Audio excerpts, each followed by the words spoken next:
আচ্ছা, আমরা যে কেউ চাইলে আমাদের অনলাইন যে জন্ম নিবন্ধনটা আছে সেইটা আমাদের মোবাইল দিয়ে খুব সহজে ডাউনলোড করতে পারবো। তো অনলাইন জন্ম নিবন্ধনটি ডাউনলোড করার জন্য আমাদের কি প্রয়োজন?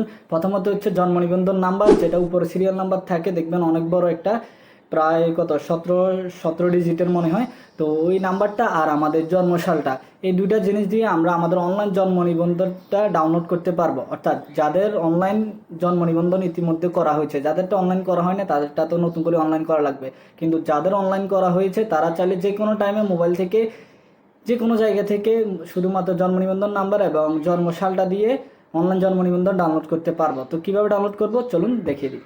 তো অনলাইন থেকে আমরা জন্ম নিবন্ধন ডাউনলোড করতে আমরা সরাসরি চলে আসবো গুগলে আসার পরে লিখবো আমরা অনলাইন বার্থ সার্টিফিকেট চেক, ঠিক আছে, এটা লিখে সার্চ দিব। সার্চ দেওয়ার পরে দেখেন একদম উপরে আসে বার্থ সার্টিফিকেট, ঠিক আছে।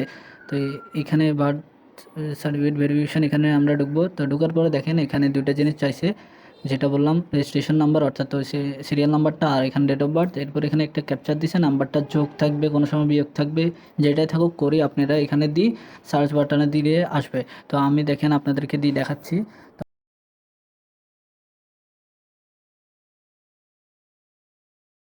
এরপরে আমরা যখন আনসারটা দিব, দেওয়ার পরে এখানে আমরা সার্চে ক্লিক করব। সার্চে ক্লিক করলে সাথে সাথে দেখেন আমাদের অনলাইন জন্ম নিবন্ধনটা চলে এসেছে।